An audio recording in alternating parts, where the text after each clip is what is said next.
বছরের প্রথম ছবি এবং সেখানে আমি আছি, এটা একটা আলাদাই ভালো লাগা। এবং এখন বাংলা সিনেমা যেভাবে আবার উঠে দাঁড়াচ্ছে, শির দ্বারা সোজা হচ্ছে তাদের আবার, তো সেই ক্ষেত্রে সেখানে যদি একটুখানি রেসপন্সিবিলিটি নিয়ে যদি আমার ছবিটাও ভালো কাজ করে তাহলে খুবই ভালো লাগবে to be a part of the new path. এবং তুরুপের তাস নিয়ে অনেক এক্সাইটমেন্ট, অনেক অ্যাংজাইটিও আছে বটে। তো সেই ক্ষেত্রে দেখা যাক মানুষজন কী বলে। জিজ্ঞেস করবো ভয় আছে কি, কারণ এটা অনেকটা পলিটিক্যাল থ্রিলারের দিকেও আর কি কিছুটা যাচ্ছে, সেই দিক থেকে আর কি জিজ্ঞেস করবো। না না, কোনো ভয় নেই, কেন ভয়ের কিছু আমরা করিনি এখানে। এখানে শুধুই গল্প আছে, কন্টেন্ট আছে, অনেক টুইস্ট আছে, টার্ন আছে, এবং যারা থ্রিলার পছন্দ করে তাদের খুব ভালো লাগবে আমার বিশ্বাস।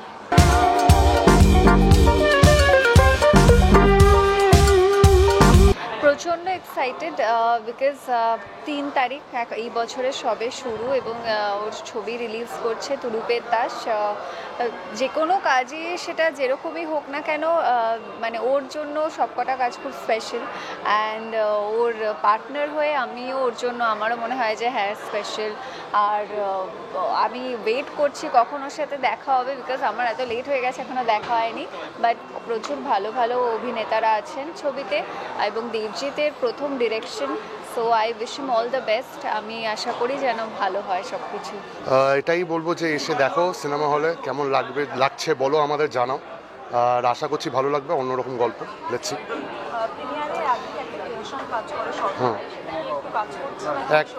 না না, একেবারেই টেনশন তো থাকেই, প্রত্যেকটা সিনেমার আগেই টেনশন থাকে, বা সিরিজের আগেও টেনশন থাকে, সেটা থাকাই স্বাভাবিক। আর না থাকলে তো সেটা মানে it's like an examination right now. এবার সবাই দেখে এটা পাস হচ্ছে না ফেল হচ্ছে বলবে সবাই। Let's see.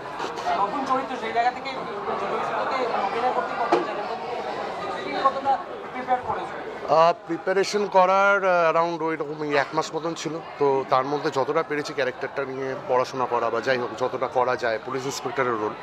তো পুলিশ আমরা যেভাবে দেখে আসি সেরকম ঠিক হয় না, কিন্তু আমি রিসেন্টলি একটা কাজ করলাম যেখানে অনেক পুলিশ অফিসার্সদের সাথে দেখা হলো, পরিচয় হলো, অ্যান্ড আই আন্ডারস্টুড যে হ্যাঁ আমার খামতি আছে অভিনয়তেও, অনেক কিছু জানা হয় না, শেখা হয় না, সেটা পড়াশোনা করতে করতে হয়। সো একটারে একটা কন্টিনিউয়াস প্রসেস থাকে পড়াশোনা করে বেটার করা।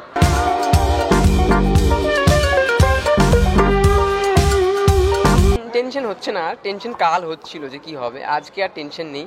আজকে সকাল থেকে দেখছিলাম যে কি হচ্ছে, কি হল পেয়েছি আমরা, তো আরও বেটার মানে শো টাইম যদি আমরা পেতাম তাহলে ভালো হতো। বাট ঠিক আছে, দেখা যাক কি হয়, এটা তো ইন ফিউচারের উপর ডিপেন্ড করছে যে কী হবে। টেনশনটা নেই এখন, আপাতত টেনশন কাজ করছে না, এখন ভালোই লাগছে। আচ্ছা, অন্যান্য অনেক জেনরে রয়েছে, তো এই ক্রাইম রিলেটেডটাই কেন বেছে নেওয়া? ক্রাইম রিলেটেড বেছে নেওয়া, দেখো এইভাবে বেছে নেওয়া মানে ব্যাপার না, এটা হয় গল্পটা ইনস্ট্যান্ট মাথায় আসতে থাকে। তো আমি যখন লকডাউন টাইমে গল্পটা লিখছিলাম তখন আমার মনে হলো যে এই গল্পটা নিয়ে সিনেমা বানানো যেতে পারে। তো অনেকগুলো ড্রাফট বানিয়েছিলাম আমি গল্পটার, তারপর এক সাইডে রেখে দিই, কিছু ইস্যু হচ্ছিলো ফান্ডিংয়ের। তো তারপর যখন শুরু করলাম 2023 সালে, সব কিছু ঠিক হলো, তারপরেও 2 বছর লড়াই করতে হয়েছে আমাকে সব কিছু নিয়ে।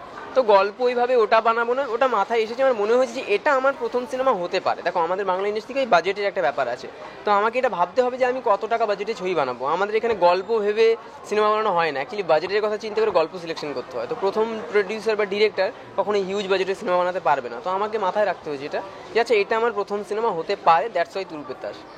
পরবর্তী প্ল্যানিং কি রয়েছে? দেখা যাক ইন ফিউচার কি হয়, সেটা তো ইন ফিউচার বলা যাবে। আপাতত সৌরভদাকে বাছার কারণ হলো গিয়ে, দেখো সৌরভদার সাথে আমার মানে যখন গল্পটা আমি যখন গল্প লিখি তখন অ্যাজ ইউজুয়াল ভাবি না কোনো আর্টিস্টের কথা। বাট যখন সৌরভদার সাথে কথা হলো আমার, তখন সৌরভদা বললো যে আমার গল্পটা পছন্দ হয়েছে। আর আমি যখন screen play final draft ready করি তখন ঠিক করে ফেলি যে কে কাজ করবে, এবং আমি সৌরভদার জন্য 2 মাস ওয়েট করেছি। ওই জন্য সৌরভদা মাঝখানে ছিল না, আমি 2 মাস ওয়েট করলাম। তো এগুলো তো চলেছে। দেখো কাজ করার অভিজ্ঞতা সবার সাথেই দুর্দান্ত, মানে দুর্দান্ত একটা ছবি এবং দুর্দান্তভাবে শ্যুট করা, মানে অনেক রকমের মানে এক্সপিরিয়েন্স হয়েছে। এবং তুরুপের তাস আমি বলবো যে শুধু আমার জন্য নয়, অনেকের জন্য লার্নিং প্রসেস ছিল, যারা যারা সিনেমার সাথে অ্যাসোসিয়েট হয়েছে তাদের অনেকের জন্য লার্নিং প্রসেস ছিল, তো সেটা খুব ইম্পর্টেন্ট। খুবই এক্সাইটেড, নতুন ছবি, দেবজিতের নতুন ছবি এবং নতুন বছরের প্রথম ছবি, তো সেটা নিয়ে আমি খুব এক্সাইটেড। মানুষের ভালো লাগুক, খাদানের মতন আরও হিট হোক বাংলা ছবি, এটাই বলতে চাই।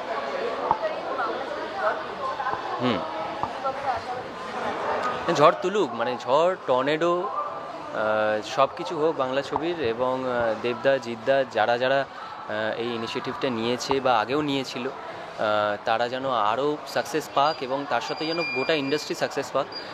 সব ছবি যেন হিট হয়, শুধু ওই পারিবারিক ছবি না, এখন মশলাদার ছবি দরকার। তো সেই মশলাদার ছবিটা বানাতে গেলে আমাদেরকে যে যে ইনিশিয়েটিভসগুলো নিতে হবে সেগুলো বড়রা নিচ্ছে, এবং সেগুলো নিয়ে মানে আমাদের মতন ছোটোদেরও তারা কাজ দিক, এটাই আমার মানে বিনীত অনুরোধ। তো সবাইকে নিয়ে একটা ইন্ডাস্ট্রি চলে, তো সকলকে নিয়েই সিনেমা হোক এবং সুপারহিট হোক। নতুন পরিচালকের গুরুত্ব কতটা বেশি এবং কতটা কম? নতুন পরিচালকদের গুরুত্বটা ভীষণ পরিমাণে বেশি, কারণ যারা বড় হয়ে গেছে, আমি মনে করি, মানে এটা মেবি আই এম রং, তো যারা পেয়ে গেছে, একটা স্টেজ পেয়ে গেছে, একটা জায়গা পেয়ে গেছে, আমার মনে হয় নতুনরা তো সেই জায়গাটা পায়নি। তো একটা ন্যাশনাল অ্যাওয়ার্ড, একটা ফিল্মফেয়ার যদি কাউকে ইনফ্লুয়েন্স করতে পারে আরেকটা ভালো কাজ করতে, আমার মনে হয় নতুনদের সেই সুযোগটা দেওয়াটা উচিত। ইন্ডাস্ট্রির এটা আমাদের দুর্ভাগ্যবশত আমরা দিতে পারি না, বাট দেওয়াটা উচিত।